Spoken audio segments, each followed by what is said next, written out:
Doctor Baba Saheb Ambedkar open university.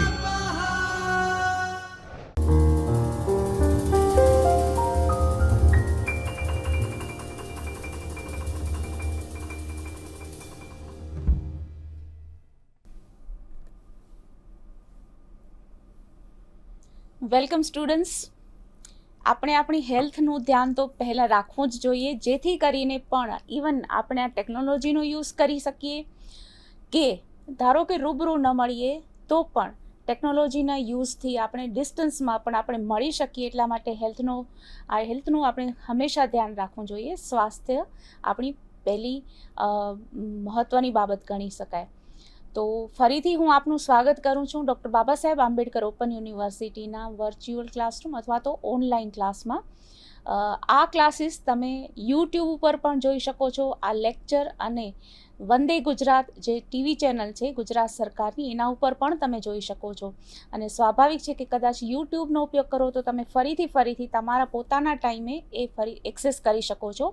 તેવી જ રીતે વંદે ગુજરાત ચેનલ પણ એટલી જ યુઝફુલ થાય છે. હવે સ્ટુડન્ટ્સ, આજે જે આપણે વાત કરવાના છીએ એ છે તમારું SY BAનું પેપર, ગુજરાતનું અર્થતંત્ર, પેપર 4.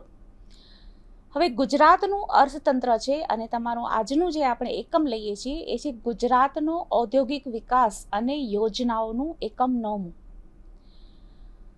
એક વખત મને આ એકમ કરતી વખતે બાબત એ વાત લાગી મહત્ત્વની કે આ એકમ થોડુંક ડિફિકલ્ટ કહી શકાય.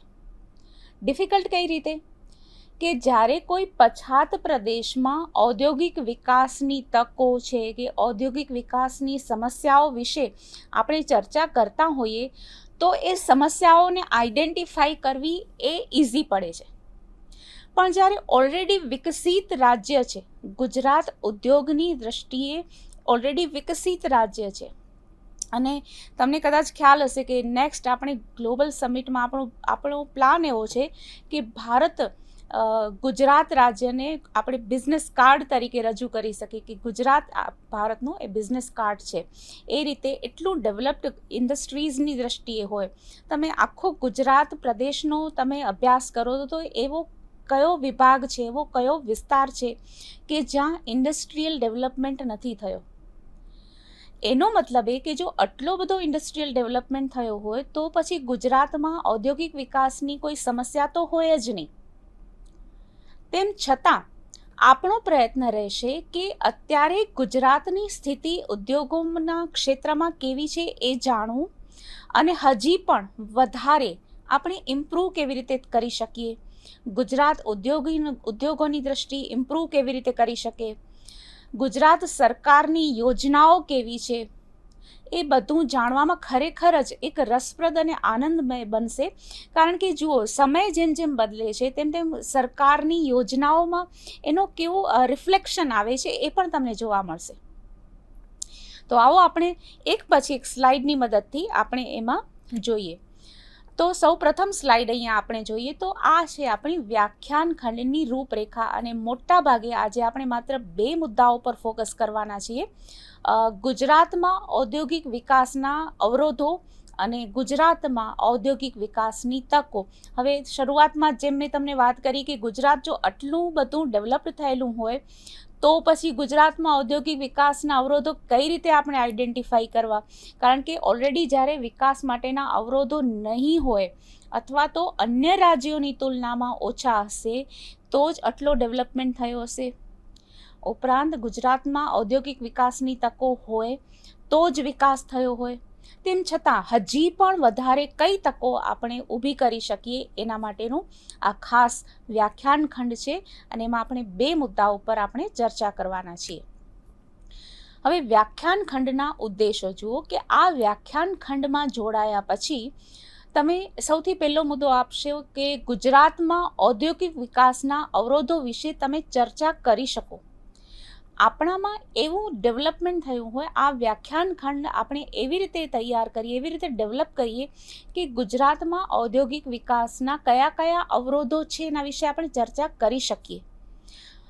વધારે થોડુંક સુધારીને કહું કે કયા અવરોધો છે એના કરતાં કયા અવરોધો હતા, કયા દૂર કર્યા અને ભવિષ્યમાં કયા અવરોધો ઊભા થવાની સંભાવનાઓ છે. કારણ કે આપણે માત્ર ભૂતકાળમાં જોઈએ એના કરતાં થોડું વિઝનરી વિચાર કરીએ કે આવતા 10, 20 કે 50 વર્ષ પછી, કદાચ બહુ લાંબો ગાળો કહી શકાય, પણ 10 વર્ષ પછી, 15 વર્ષ પછી આપણા નજીકના ભવિષ્યમાં કયા એવા અવરોધો ઊભા થઈ શકે છે એ પણ જોઈએ. એ અવરોધો કદાચ સામાજિક હોઈ શકે, જે મોટાભાગે સમાજ હવે ઘણો શિક્ષિત થઈ ગયો છે, એટલે સામાજિક અવરોધો ઘણા ઓછા હોય. તેમ છતાં પ્રાકૃતિક હોઈ શકે, ક્લાઇમેટ ચેન્જ હોઈ શકે, કે જેમ કે આપણે શિયાળામાં વરસાદ પડવો, ઉદાહરણ તરીકે સતત પવન વાતો હોય, તો આ બધા ક્લાઇમેટ ચેન્જના પણ જે ભાવિ અવરોધો હોઈ શકે એ પણ આપણે એને એડ્રેસ કરવા જોઈએ, એને ટચ કરવું જોઈએ. કારણ કે આપણે ગુજરાતના આ બધા અવરોધો હતા, એને સરકારની આ બધી યોજનાઓથી દૂર કરવામાં આવ્યા.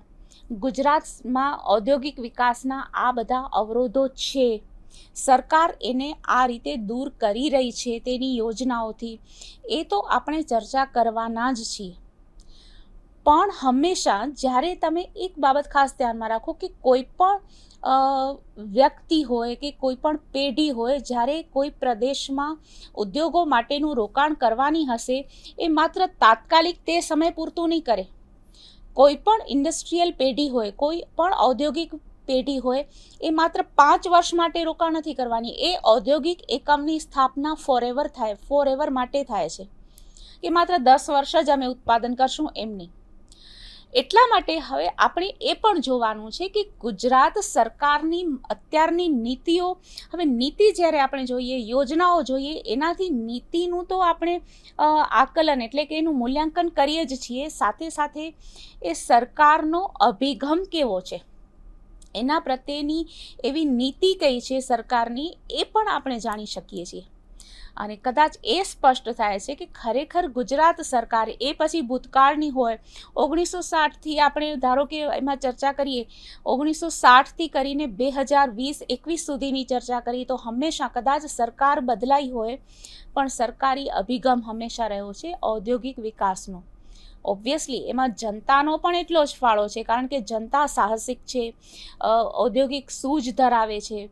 પણ હવે આપણે એ જોઈએ કે કદાચ બીજા બધા લોકો પણ જે ગુજરાતમાં નથી, ગુજરાતની બહારથી રોકાણ કરવા માટે એ લોકોનું આપણે સ્વાગત કરીએ છીએ, તો એના માટે પણ ગુજરાત સરકાર કઈ રીતે પ્રયત્નો કરે છે, એના બધાથી એનો અભિગમ સ્પષ્ટ થાય છે.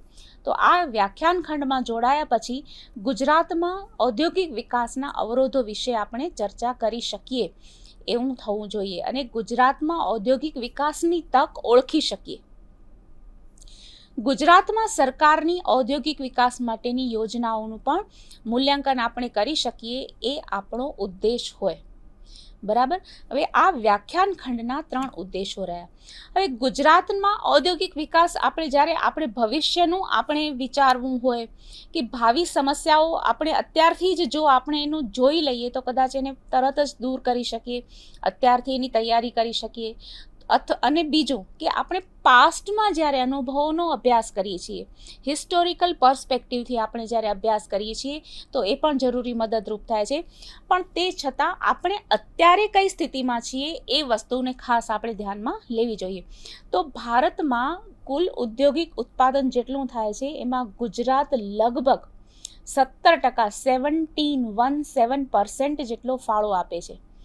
ગુજરાત, તો એનો મતલબ એ કે ભારતનું કુલ ઔદ્યોગિક ઉત્પાદનમાં ગુજરાત મોટો ફાળો આપે છે, કરીબ 1/5 આપણે પાર્ટ કહી શકાય. હજી આપણે પૂરેપૂરો 20% નથી, પણ કદાચ આપણે 20%, 25% સુધી આપણું લેવલ આપણે લઈ જવું હોય તો શું કરીએ? વર્ષ 2014-15 થી 2020 સુધીમાં MSMEમાં 60%નો વધારો થયો છે. જો 60% વધારો થયો છે, એનો મતલબ એ કે આપણે ઔદ્યોગિક વિકાસ થાય છે, એના સાથે અમુક કેટલાક પ્રશ્નો હંમેશા આગળ આપણે આવતા હોય છે કે કેવી રીતે આપણે ઔદ્યોગિક વિકાસ કરીએ તો રોજગારીમાં પણ વધારો થાય. હવે જનરલી ઔદ્યોગિક વિકાસને એટલા માટે બ્લેમ કરવામાં આવતો હોય છે કે ઔદ્યોગિક વિકાસ તો કરીએ, પણ મોટા ઉદ્યોગો, મોટી ઇન્ડસ્ટ્રીઝ છે, એનાથી રોજગારીમાં વધારો નથી થતો, એ મૂડી પ્રધાન પદ્ધતિ હોય છે. એટલા માટે આપણે રોજગાર વધે એવો કેવી રીતે ઉત્પાદન વધારી શકીએ? તો જો તમે અહીંયા જોઈ શકો છો કે MSMEમાં 60% વધારો થયો છે. માર્જિન મીડિયમ સ્મોલ માઇક્રો એન્ટરપ્રાઇઝીસમાં એટલે કે નાના મધ્યમ અને લઘુ ઉદ્યોગોમાં 60% વધારો થયો છે. તો લઘુ ઉદ્યોગ છે, નાના ઉદ્યોગો છે, આ બધા ઉદ્યોગો મોટા ભાગે રોજગારી પ્રદાન કહી શકાય, અથવા તો એમાં ઓછી મૂડીથી ઉત્પાદન પ્રક્રિયા શરૂ થઈ શકે. એટલે મૂડી પ્રધાન હોય છે, એમાં મૂડીની વધારે જરૂર પડતી હોય છે. એ આપણો તર્ક અહીંયા થોડોક નબળો પણ પડે છે, જે આપણા આર્થિક વિકાસ માટે સારું કહી શકાય કે મૂડી વધારે હોય તો જ ઔદ્યોગિક વિકાસ થાય, નહીં. નાના ઉદ્યોગોમાં ઓછી મૂડીથી, લઘુ ઉદ્યોગોમાં ઓછી મૂડીથી પણ ઉત્પાદન કરી શકાય છે, જે રોજગારની તકોમાં વધારો કરે છે. તો ગુજરાતમાં આ સ્થિતિ છે. અત્યારે આપણે 2021માં છીએ, અને જો 2014-15થી 2020નો ગાળો જોઈએ, એમાં તો કેટલા બધા આપણે ઉતાર ચઢાવો જોયા. એ બધા ઉતાર ચઢાવોની દ્રષ્ટિએ પણ વિચાર કરીએ તો આ 5 વર્ષમાં 60%નો વધારો એ ખરેખર મોટી સફળતા કહી શકાય. તો એનો મતલબ એ કે 2014 પહેલાં જેટલા પણ ઔદ્યોગિક MSME એકમો હશે એના કરતાં 60%નો વધારો થયો. So it is a good sign. હવે ગુજરાતમાં ઔદ્યોગિક વિકાસની કઈ કઈ તકો રહેલી છે એનો આપણે થોડો અભ્યાસ કરીએ. તો ગુજરાતમાં ઔદ્યોગિક વિકાસની જે તક રહેલી છે, તમને લાગે છે કે આ તો નહીં અમે કરી લીધું છે, આપણને ખ્યાલ છે, પણ છતાં એ આપણે ધ્યાનમાં પોઈન્ટ્સ એટલા માટે લેવા જોઈએ કે એમાંથી જ કદાચ કોઈ નવી સમસ્યા ઊભી થવાની હોય, એમાંથી જ કદાચ કોઈ નવા ઉપાયો પણ આપણને મળવાના હોય. તો આ બધાના કારણે ગુજરાતમાં અત્યાર સુધી ઔદ્યોગિક વિકાસની કઈ કઈ તકો છે એ જોઈએ. તો સૌથી પહેલાં તો કૃષિ ઉત્પાદનમાં વૈવિધ્ય. હવે દાખલા તરીકે કાપડ ઉદ્યોગનો વિકાસ ગુજરાતમાં થયો, એનું કારણ શું? ઘણું બધું, પણ કાપડ માટે જે બેઝિક નીડ હોય છે, જે કોટન, રૂ, કપાસ, એ કપાસનું ઉત્પાદન ગુજરાતમાં વધ્યું એટલા માટે કાચો માલ આસાનીથી ગુજરાતમાં જ મળી રહે, અને આ એક સારી નિશાની કહી શકાય કે જ્યાં કાચો માલ મળે ત્યાં ઔદ્યોગિક વિકાસ વધારે સારું થઈ શકે. તો કાપડનું ઉત્પાદન ઘણા બધા પરિબળો હોય. તમે કાપડ ઉદ્યોગના વિકાસના કારણો, પરિબળો તમે હિસ્ટોરિકલ તો વાંચો, તમે ઘણું બધું જાણવા મળી શકે. ક્યાંક એવું પણ આવી શકે કે જે ઇન્ડસ્ટ્રીયાલિસ્ટ હોય, ઉદ્યોગપતિ હોય, એને પોતાના વતન પ્રત્યે લગાવ હોય એટલા માટે એણે ગુજરાતમાં ઔદ્યોગિક સ્થાપના કરી હોય, એવું પણ કારણ મળી શકે. એમાં કોઈ ઇકોનોમિક કારણ ન હોય, કોઈ પણ આર્થિક કારણ ન હોય, છતાં પણ એવા વતન પ્રેમથી પ્રેરાઈને પણ ઔદ્યોગિક વિકાસ આપણે થતો જોયો હોય છે. તેમ છતાં આ પરિબળ મહત્ત્વનું તો છે જ કે ગુજરાતમાં કપાસનું ઉત્પાદન વધી રહ્યું હોય તો કાપડ ઉદ્યોગને વિકસવાની વધારે તકો રહેલી છે. હવે બીજો મુદ્દો વિચારીએ. ઇકોનોમિક્સ જ્યારે આપણે શીખીએ છીએ ત્યારે આપણે મલ્ટી ડાયમેન્શનલ એટલે એક જ પાસાથી વિચારીએ નહીં, 2D, 3D, 4D ગમે એટલા ડાયમેન્શન્સ હોય એ બધાથી આપણે વિચારીએ. તો આ વિકાસની તક થઈ. હવે બીજી બાબત આપણે વિચારીએ તો આ હું તમને ડુ ઇટ યોર સેલ્ફ DIYમાં આપું છું કે તમે એક વસ્તુ જોજો કે ગુજરાતમાં કૃષિ ઉત્પાદનમાં, કાપડના ઉત્પાદનમાં કેટલો ફેરફાર થયો છે છેલ્લા 5, 10, 20 વર્ષમાં. નંબર 2, આ તમારે એ વસ્તુ જોવાની છે કે ગુજરાતમાં કાપડનું ઉત્પાદન, એક રોકડિયા પાકોનું ઉત્પાદન વધુ, ખાદ્યાન્નનું ઉત્પાદન ઓછું થવા લાગ્યું, આ બધી તર્ક અને દલીલો આવે છે. હવે આપણે ધારો કે ક્લાઇમેટ ચેન્જની બાબતોની ચર્ચા કરતા હોઈએ. ક્લાઇમેટ ચેન્જ છે તો ક્રોપિંગ પેટર્નમાં એટલે કે કૃષિ ઉત્પાદનમાં અથવા તો પાક લેવાની પદ્ધતિમાં પણ ફેરફાર થવાનો. એક વસ્તુ તમારે ખાસ એ અભ્યાસમાં ધ્યાનમાં લેવાની છે કે કપાસનું ઉત્પાદન કઈ ઋતુમાં થાય છે. આ આપણે અત્યારે એકદમ ઇઝીલી આપણે ગૂગલ કરીએ તો મળી જ શકે કે કપાસનું ઉત્પાદન કઈ ઋતુમાં થાય છે, એના માટે કયા પ્રકારની જમીન જોઈએ, કયા પ્રકારનો પ્રકાશ, ગરમી, મોસમી પરિબળો જોઈએ. હવે પ્રશ્ન અહીંયા ઊભા થાય છે કે ધારો કે ગુજરાતમાં ક્લાઇમેટ ચેન્જને કારણે શિયાળાની ઋતુમાં કે ઉનાળાની ઋતુમાં જે પણ ફેરફારો થવાના હોય એ થવા લાગ્યા તો હવે આ જ વિકાસની તક છે અને આ જ વિકાસના ભાવિ અવરોધોની સંભાવના પણ કહી શકાય. એટલા માટે આપણે જે અભ્યાસ કરીએ છીએ એનો એ બધા પાસાઓમાંથી, એટલે કે દરેક ડાયમેન્શન્સમાંથી એનો અભ્યાસ કરીએ કે યસ, કૃષિ ઉત્પાદન માટે એ તક છે, કારણ કે કપાસનું ઉત્પાદન ગુજરાતમાં થાય છે. પણ આપણે રિસેન્ટલી જે બધા ક્લાઇમેટ ચેન્જ થાય છે એના જે ઇશ્યુઝ ઊભા થાય છે, હજી ધારો કે એટલા બધા સિરિયસ નથી થયા, પણ આપણે એને ઇગ્નોર ન કરી શકીએ, એને અવગણી ન શકીએ, તો આ તક હંમેશા તક રહે એ પણ ધ્યાનમાં રાખવું જોઈએ.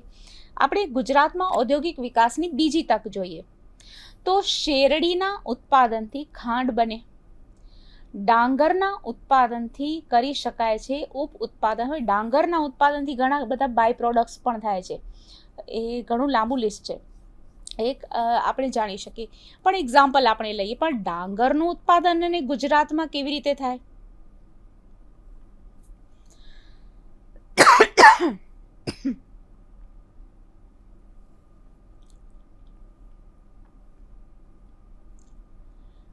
ડાંગરનું ઉત્પાદન ગુજરાતમાં કરવું હોય તો એટલા મોટા પ્રમાણમાં પાણી જોઈએ. શેરડીનું ઉત્પાદન પણ એવડું છે. એનો મતલબ એ કે ગુજરાતમાં ભરપૂર પુષ્કળ પ્રમાણમાં પાણી હોય તો આપણે શેરડી અને ડાંગરના ઉત્પાદનથી થઈ શકતા ઔદ્યોગિક ઉત્પાદનો આગળ વધારી શકાય. હવે આ બંનેની લિંક ક્યાં મળે છે એ આપણે જોઈએ. આ તક છે, આવું કરી શકાય, પણ એ તક આપણને કુદરત તરફથી ચાંદીની થાળીમાં નથી આપવામાં આવી. એના માટે પુષ્કળ પાણી હોય એવો પ્રદેશ આપણે આઈડેન્ટિફાઈ કરીએ. એ પ્રદેશમાં પાણીના તળ કેટલા ઊંડા છે, આગળના કેટલા વર્ષ સુધી શેરડી અને ડાંગરનું ઉત્પાદન કરી શકાય તેમ છે. અહીંયા ક્લાઇમેટ ચેન્જ, એની આસપાસ કોઈ એવો ઉદ્યોગ ખરો કે જે પુષ્કળ પાણી વાપરે છે?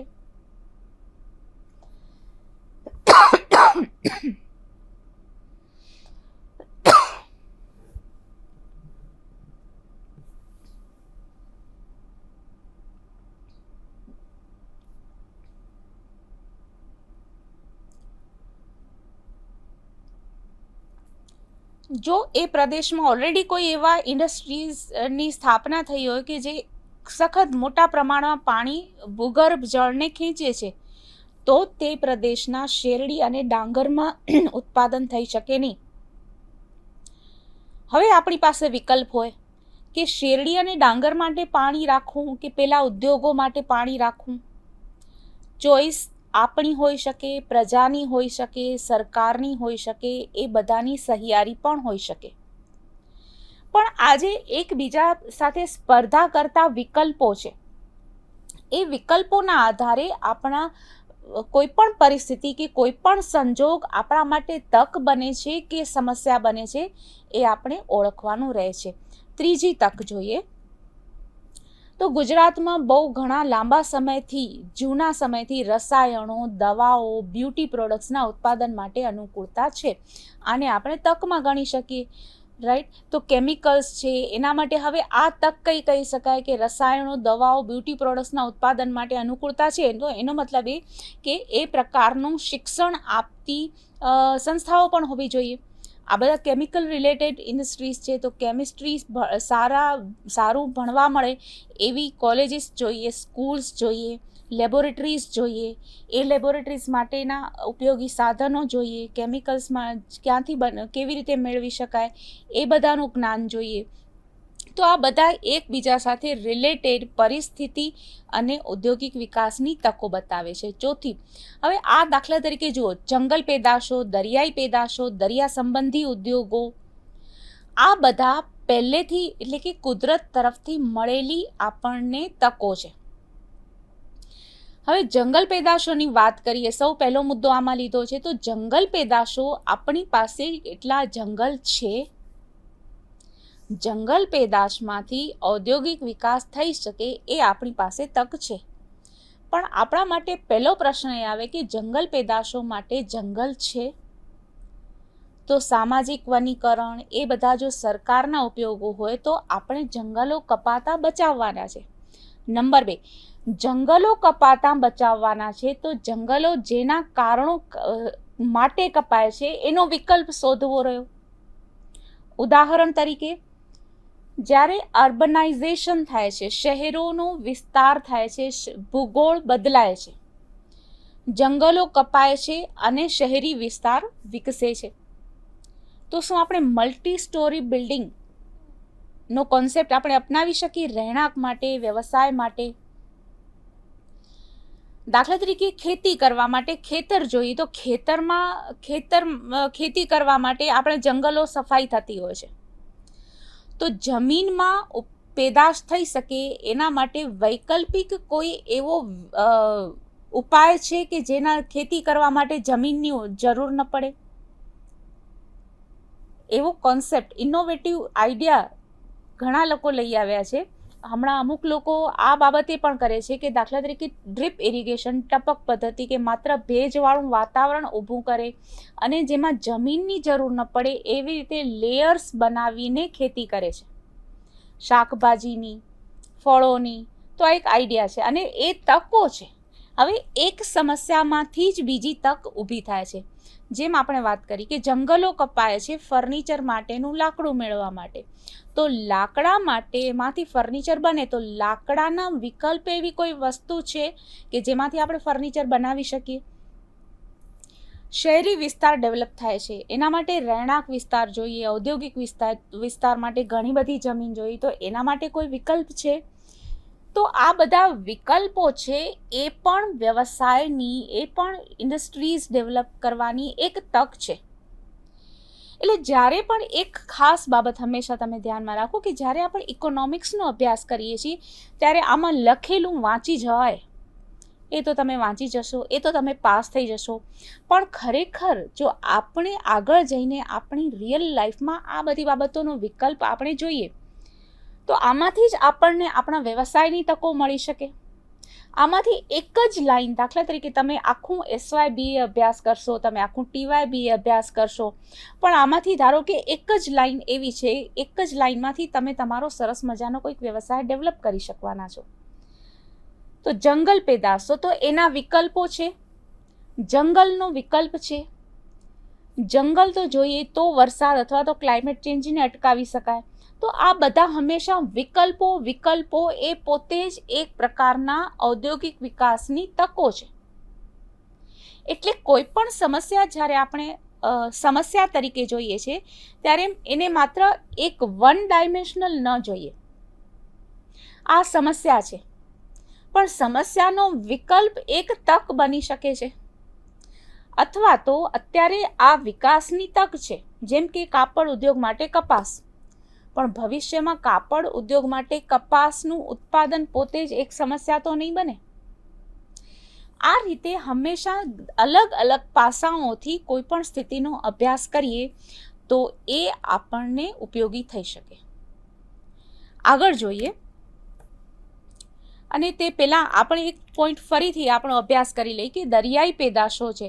દરિયાઈ પેદાશો એ દરિયો આપણને કુદરતી રીતે મળેલો છે. દરિયામાંથી દરિયાઈ વનસ્પતિ છે કે દરિયાઈ જીવસૃષ્ટિ છે, ઘણી બધી રીતે. આમાં કદાચ મારું જ્ઞાન ઓછું પડે પણ તમને એના ઘણા વિકલ્પો, દરિયાઈ પેદાશો, દરિયા સંબંધી ઉદ્યોગો એના તમને મળી શકે. તો એ પણ હું તમને થોડું ડુ ઇટ યોર સેલ્ફમાં આપી શકું કે દરિયાઈ પેદાશો અને દરિયા સંબંધી ઉદ્યોગોમાં કઈ કઈ તકો અને કઈ કઈ સમસ્યાઓ રહેલી છે એ તમે મને ઈમેલથી જણાવજો. તો એનાથી આપણે ઘણું સારું આગળના અભ્યાસ માટે પણ ઉપયોગી થઈ શકે. હવે ગુજરાતમાં ઔદ્યોગિક વિકાસની તક છે કારણ કે શિક્ષિત, તાલીમબદ્ધ અને સસ્તો શ્રમ મળે છે. જુઓ, આ 4 મુદ્દા છે. એ 4 મુદ્દા શું સૂચિત કરે છે? 4 મુદ્દા આપણને સૂચિત કરે છે કે આ ઉત્પાદનના 4 સાધનો છે, અથવા તો પ્રોડક્ટ માટે જે ઉત્પાદન માટે જરૂરી પરિસ્થિતિ છે એની ઉપલબ્ધિ છે, એની અવેલેબિલિટી છે. હવે ઉત્પાદન અથવા તો ઇન્ડસ્ટ્રીઝ આપણે ડેવલપ કરીએ તો સૌથી પહેલાં એમાં શું જોઈએ? તો શ્રમ જોઈએ. તો કેવો જોઈએ? શિક્ષિત અને તાલીમબદ્ધ જોઈએ, ઉપરાંત સસ્તો પણ જોઈએ. બીજું આપણને શું જોઈએ તો મૂડી જોઈએ, તો વિકસિત અને સુગઠિત મૂડી બજાર છે, એટલે કે બેન્કિંગ વિકાસનો થયેલો છે, નોન બેન્કિંગ ફાઇનાન્સ કંપનીઓ છે, આ બધા એટલી બધી ડેવલપમેન્ટ થયેલું છે બેન્કિંગ સેક્ટરનું ગુજરાતમાં, ફાઇનાન્સ ક્ષેત્રનું, કે એ આસાનીથી મૂડી ઉપલબ્ધ થઈ શકે. આધાર માળખું પણ જોઈએ. આધાર માળખું એટલે શું? આધાર માળખું એટલે કાચો માલ લઈ આવવા માટે અને તૈયાર માલ બજાર સુધી પહોંચાડવા માટે સારા રસ્તા જોઈએ, એના માટે સારા વાહનો જોઈએ, એ વાહનોના મેન્ટેનન્સ માટે ગેરેજ અને મિકેનિક્સ જોઈએ. તો આ બધી ગુજરાતમાં ઔદ્યોગિક વિકાસની તકો માટેની સ્થિતિ છે. કોમ્યુનિકેશન જોઈએ, ઇલેક્ટ્રિસિટી જોઈએ, પાણી જોઈએ, તો આ બધું ઘણું બધું જોઈએ, જેનાથી આખું સ્ટ્રક્ચર ઊભું થાય છે, આધાર માળખું બને છે. એનો શબ્દ જુઓ કેટલો સ્વયં સ્પષ્ટ છે કે ઇન્ડસ્ટ્રીયલ ડેવલપમેન્ટ થાય એના માટે આધારરૂપી જે માળખું હોવું જોઈએ તે છે રસ્તા, પાણી, વીજળી, આ બધું છે. એ બધું હોય તો ગુજરાતમાં વિકાસની તકો છે. આ મુદ્દા ઉપર તમે જાતે જ વિચારી શકો છો. વિશાળ બજાર ગુજરાતમાં છે, આ માટે પણ તમે સારી રીતે સ્વયં જ વિચારી શકો છો. તો ગુજરાતમાં ઔદ્યોગિક વિકાસની તક કેટલી છે એના વિશે આપણે જોયું. આગળ જોઈએ. હવે ગુજરાતમાં ઔદ્યોગિક વિકાસના અવરોધો. જો આમાં મેં તમને માત્ર 3 અવરોધોનું આઈડેન્ટિફિકેશન કરાવ્યું છે, પણ આ બાબતની ચર્ચા કરતાં તો આપણે કેટલી બધી આપણી તકની ચર્ચા કરતાં જ કેટલા બધા અવરોધો વિશે ચર્ચા કરી. હવે ઉર્જાના સ્ત્રોત, આપણે ઇન્ડસ્ટ્રીયલ ડેવલપમેન્ટ કરવો છે, નોન સ્ટોપ કરવો છે, તો ઉર્જા કેટલી અખૂટ જોઈએ, નોન સ્ટોપ જોઈએ, અનઇન્ટરપ્ટેડ ઉર્જા જોઈએ. નંબર 2, આપણે ક્લાઇમેટ ચેન્જની ચર્ચા કરી તો ક્લીન એનર્જી જોઈએ. આ એક આપણા માટે પડકાર છે. આપણે અવરોધ કહીએ એના કરતાં આપણા પાસે પડકાર છે. નંબર 2, અત્યારે ઘણી બધી બાબતો એવી છે કે જે નાના ઉદ્યોગોએ મોટા ઉદ્યોગો પાસેથી સહન કરવી પડતી સ્પર્ધા છે. હવે ફોર એક્ઝામ્પલ, આપણે આપણા ઘરની બાજુમાં એક નાની દુકાનમાંથી આપણે વસ્તુ ખરીદતા, ગ્રોસરી ખરીદતા, પ્રોવિઝન સ્ટોરમાંથી વસ્તુઓ લેતા. હવે એ રિટેલ માર્કેટિંગમાં મોટી જાયન્ટ કંપનીઝ પ્રવેશે છે, તો આ નાના એકમે મોટા એકમ પાસેથી સહન કરવી પડતી સ્પર્ધા છે. આ એક એક્ઝામ્પલ આપ્યું. તેવી રીતે કોઈ પણ વસ્તુનું પ્રોડક્શન, કાપડનું ઉત્પાદન નાના પાયે કરવું, રેડીમેડ ગાર્મેન્ટ્સ અથવા તો કપડાં સીવવાનું કામ નાના પાયે કરવું કે મોટી એક ઇન્ડસ્ટ્રી કરવી. જમીન સંપાદન અંગેના વિવાદો, હવે આ ખાસ બાબત છે. કન્સ્ટ્રક્શન માટેનો જમીન સંપાદન જોઈએ, રોડ ડેવલપ કરવાનો હોય, રેલ ડેવલપ કરવાની હોય, કોઈ પણ બાબત, ઇન્ડસ્ટ્રીયલ શેડ ડેવલપ કરવાનો હોય તો જમીન સંપાદન સરકાર કરે અથવા તો ઇન્ડસ્ટ્રીયલ યુનિટ કરે, તો આ બધા વિવાદો ઊભા થાય છે, જેના કારણે ઘણો લાંબો સમય નીકળતો જાય છે. હવે આમાં જરૂરી શું છે? તો જમીન સંપાદન અંગેના વિવાદો હોય તો સુસ્પષ્ટ એના નિયમો હોવા જોઈએ,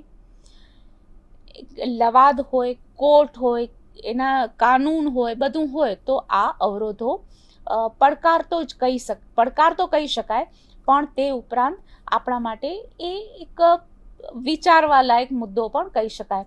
તો સ્ટુડન્ટ્સ, આજના સેશનમાં આપણે આટલા પ્રશ્નો, પોઈન્ટ્સની આપણે ચર્ચા કરીએ. આગળ હવે આપણે એ જોશું કે સરકારની નીતિઓ કેવી છે.